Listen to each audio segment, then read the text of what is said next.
Let me start with the news of the morning. I hope you caught our report from Richard Engel and what he's seen on the ground. I know where your views are philosophically, and I want to get to that in a minute. But are you concerned that this decision was too hasty and it sort of created a more chaotic situation than necessary?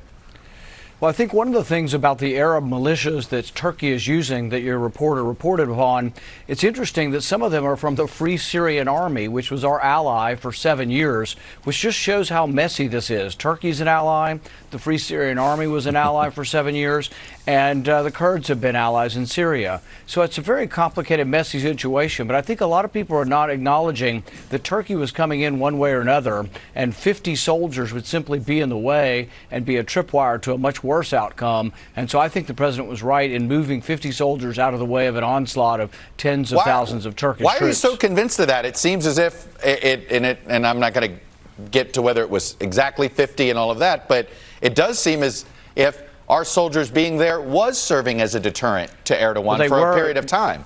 They were until they weren't. I mean, they were until the Turks decided they were coming. The Turks gave us forewarning they were coming, and the president made a judgment that I think most military commanders would agree with, that you don't have 50 soldiers, you don't go to war with 50 soldiers. 50 soldiers don't deter anything. Once the Turks said they were coming, it would have been foolish to leave 50 soldiers in the wake of tens of thousands of people coming across the border.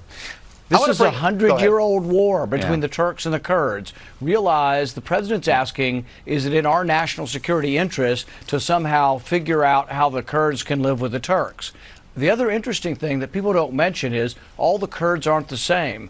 The Iraqi Kurds actually are cooperating with Turkey to turn in Kurdish Workers' Party officials that they see as terrorists. So the Iraqi Kurds are actually turning over some of these Kurds that are allied with the Syrians. So realize that all the Kurds aren't the same on every side of every border. Well, I'm glad you brought this up. When you were running for president, you had a proposal on how you would handle this situation at the time, and I want to play it for you because I'm curious if you still hold the same view. Take a listen.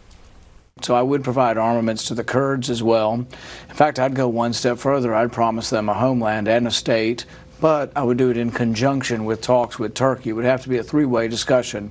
Kurds, homeland, but I'd like to get the Turks involved as well. Look, it's an interesting proposal. I think you're not alone in that. I think a lot of folks would argue that at some point the Kurds need a home. Have you shared that idea with the president? I haven't talked specifically about it, but the interesting thing is they kind of do have a homeland. There's a Kurdish semi-autonomous region in Iraq. So what I was referring to is Iraq, and I still do agree with that sentiment.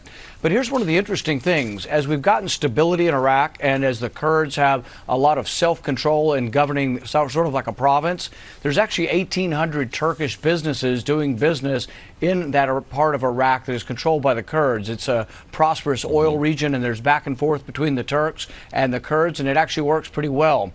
But these Kurds don't actually get along with the Syrian Kurds so well, and many of the Syrian Kurds have been trying to break off part of Turkey into an independent country. It's been going on for really close to 100 years. Many of the Kurds in Syria actually were expelled or exiled from Turkey back in the 1920s, 30s, and 40s. So there's this long history, and the question we have to ask is, and I have to ask, am I going to send the sons and daughters of American mothers and fathers, am I going to send them there to die to try to figure out how the Kurds and the Turks can get along? And I don't see that in our national interest, and we should vote on it. We should vote on it in Congress and declare war if that's what people want. Senator, what do you... I get that. What about that line that says America made a commitment to these folks? You may not have agreed with that policy decision at the time, but abandoning them could lead to a worse outcome. And look, these are not easy decisions. I'm not. But what do you say to that line? But, you know, what President Trump said was not, I'm committed to making a Kurdish homeland in Syria. What he said is we're going to wipe out ISIS, which was to the benefit also of the Kurdish people who live in that region. But if ISIS is back? Well, that's to be debated. Yeah. What I would say is ISIS has been militarily defeated, and whether they come back or not is conjecture at this point. But what I would say is this. We have to debate in Congress. My oath is to the Constitution. My oath isn't to some promise that somebody thinks we made for a Kurdish homeland. We should vote. And here's the reason why we won't vote. They don't know who to declare war on. We're going to declare war on Turkey. Yeah. We're going to declare war on the Free Syrian Army, which was our ally for 7 years. Or we're going to declare war on Assad. And really, to tell you the truth, what needs to happen is we need to exert our leverage and our pressure to bring all sides together. And ultimately, it's probably in the Kurds' best interest to be allied with Assad. But as long as we continue to say Assad has to go, we're never getting to a peaceful situation. Assad is staying, and if Assad were aligned with the Kurds and the Kurds were given some semi-autonomy in their region, it could develop the way it is in Iraq currently. In Iraq, they have a semi-autonomous region. What if the Kurds were under Syrian sovereignty but had a semi-autonomous region up there? You might find some peace with that. If Syria would guarantee that they're not going to have incursions across the border into Turkey, which means everybody needs to be at the table having this discussion. Very quickly, the president at the same time this week quietly sent more troops to Saudi Arabia and claims that the Saudis are going to pay for those troops.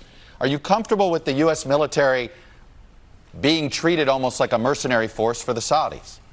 I'm not. In fact, I would withhold troops and arms from the Saudis until we see better behavior. I think that our arms are uniquely belong to the American people and that we shouldn't be sending them to the Saudis until we see a change in their behavior. But it's inconsistent to say we're not going to be there for endless, senseless wars and then to have them in Saudi Arabia. One of the things that bin Laden said motivated him, it's not a justification, obviously, it was terrible and he got what he deserved, but one of the things he said that motivated him were troops in what they consider to be their holy land. And so I think having troops in Saudi Arabia becomes a magnet for all the crazy jihadists around the world to motivate them to attack again. On the issue of impeachment and what's been going on, I'm curious, are you disturbed at all by the role Rudy Giuliani's been playing as a private citizen here, possibly dabbling in foreign affairs in ways that, frankly, is now being investigated, but there seemed to be almost like a shadow foreign policy that he might have been running. Does that bother you at all? I think what's interesting about this is both sides seem to be doing the same thing. If anything is consistent here, it's that both parties have tried to involve themselves in Ukraine. So, for example, 4 senators, Democrats, wrote a letter to the Ukrainian government and said, if you don't keep investigating Trump, we may reconsider our bipartisan support for your aid. Both parties seem to be doing this, and that's why I think ultimately the American people are going to say, they're going to throw up their hands and say, well, Biden threatened the aid, you know, Menendez threatened the aid, Murphy threatened the aid. I understand that they could get gaslit and think that it's all equal and both sides of it. But I'm talking about specifically. I mean, it's an argument. I think it is an argument that they're both doing the same thing. Well, didn't 2 wrongs make a right? Well, what I would do is I wouldn't give them any aid. I wouldn't give them any aid because we don't have any money. We're borrowing that money from China to send it to Ukraine. So I disagree with trying to manipulate them in any way. I just wouldn't give them the aid, period. I wouldn't say you get the aid if you do X for me. Right. I would say we don't have the money. Let's take care of stuff at home. Let's build roads and bridges in America, not over there. Are you comfortable with the role Rudy Giuliani's been playing on behalf of the president? I don't really know enough about what he's doing. I knew he traveled over there to try to seek information on Hunter Biden's corruption. I think a lot of Americans see the $50,000 a month Hunter Biden was making, and it doesn't pass the smell test. I think most people do think there was some corruption involved with Hunter Biden, and I hope we do get to the bottom of it. All right, I see that you wanted to get that in there. So you think it's perfectly legitimate for the president to use his personal attorney to go to a foreign country and seek help for a political campaign? I think it's equally as legitimate as the Democrats going there and saying, hey, we should investigate Trump. They really did. Menendez and 4 other senators They were talking about wrote a letter. Paul Manafort, who was doing some shady business, who's now in jail for the business he was doing. But Democrat senators did the same thing. Well, here's the thing is, if you're going to condemn Trump, you need to condemn the Democrat senators. It shouldn't be just one-sided. Everybody's going after President Trump. Someone needs to actually, in an objective way, evaluate a letter from 4 Democrats that said to Ukraine, if you don't keep investigating Trump, we will reconsider our bipartisan support for aid. That's a threat, and that's the same kind of stuff they're accusing Trump of, but nobody's talking about that the Democrats are doing exactly the same thing.